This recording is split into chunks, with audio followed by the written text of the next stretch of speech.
I'm on this board of advisors that there were like 250 of us on, and there were all the CEOs of like, you know, McDonald's and Sony, I mean, big name people.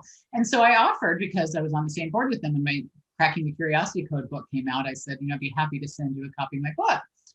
And I didn't know how many people would say yes. They had to send me their name and address and all their, stuff. And I think I got 100 and something, 150 maybe. Oh my goodness. And I was like, wow. But then I started realizing how few of them were in the United States, Oh no. I'm sending books all over the world. It cost me a Wow. mint, but it was worth it because they were really cool people. I mean, one of them was a shark from Shark Tank. I mean, they were just like the biggest name people, and I was really honored that they wanted a That's copy so of my book. wonderful. Yeah, yeah. So it was really cool to, but I think it's a good idea to look at where you can send your book, who you can give free copies to. It's a loss leader. You don't know where It is a lot. It really is. And people have to recognize that they're not going to get back.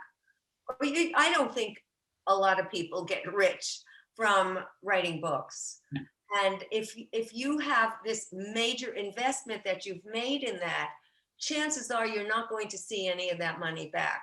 However, you never know where these books filter to.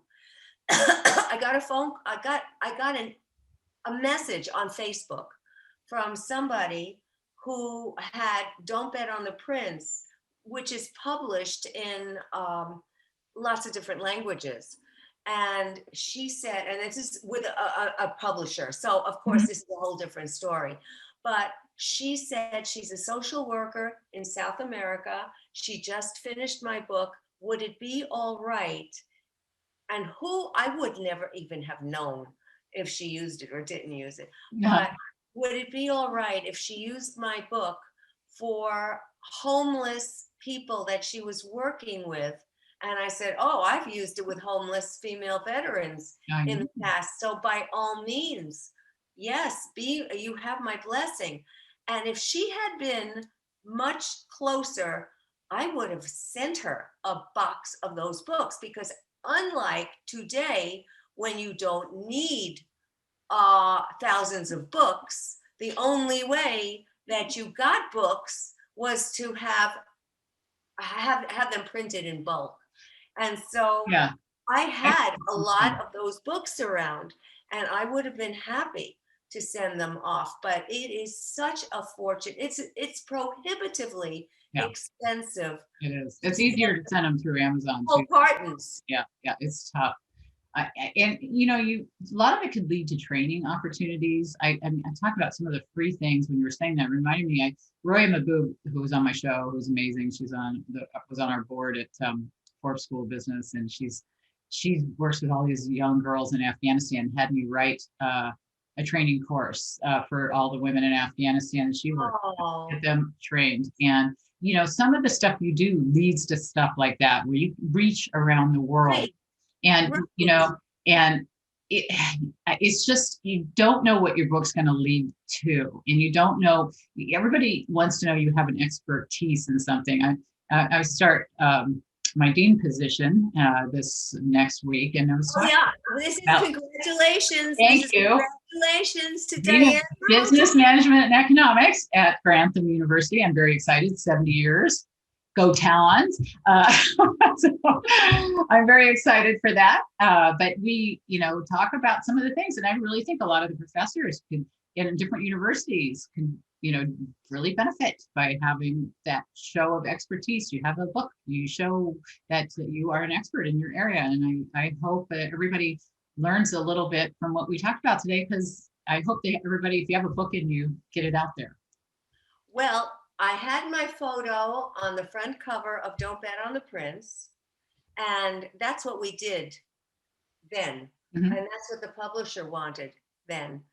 And it was 9/11, and I was doing a movie uh, in Lower Manhattan where that horror occurred, and they locked everybody out except people who had special permission to get in. So I had driven down to Lower Manhattan, and I said to the people, the cops, I need to get in because we're shooting a movie. And they said, you have to have credentials. I said, okay. And I just picked up the front cover of my book. I said, Here I am. now do you know who I am? Uh-huh. Oh my God, Dr. Gilda. Oh my, thank God the cops knew me. And that's how we Right. ended up doing that movie and getting an Emmy for the movie That's right. and et cetera, et cetera. But it ended up on HBO. But that was a backstory to how I was even able to get in. It is a calling card. People used to give out only their business cards, but these days to really show your These are your credentials. business cards these days. I mean, instead of the business card, you really have to have this. Before that was the minimum, the bar is Yeah, being raised. oh yeah, but we're overachievers, so of course we would say that. So I don't know if everybody needs a book Well, if to, you're a consultant listening to this, you probably need a book, right? yeah, well, you have to show that you have been consulting. A Yeah. lot of the information that I included in the brand new book that I just wrote was a, a composite of some of the experiences that I had when I was doing media training with some of the noteworthy people. And I talk about screw ups that I've had and impossible hosts that I have had to deal with, nasty, hostile, bitchy hosts. And I mean, people have just been everybody who has been in interacting with me, I felt that I ought to educate whoever is reading this so that they don't make the same mistakes again Yeah. that I made. So Well, that's the thing, we have the experience is great to look back on because you don't make the mistake again. So why make people reinvent the wheel? So this was really fun. Gilda, thank you. yes, You thank learned a you. lot today. This was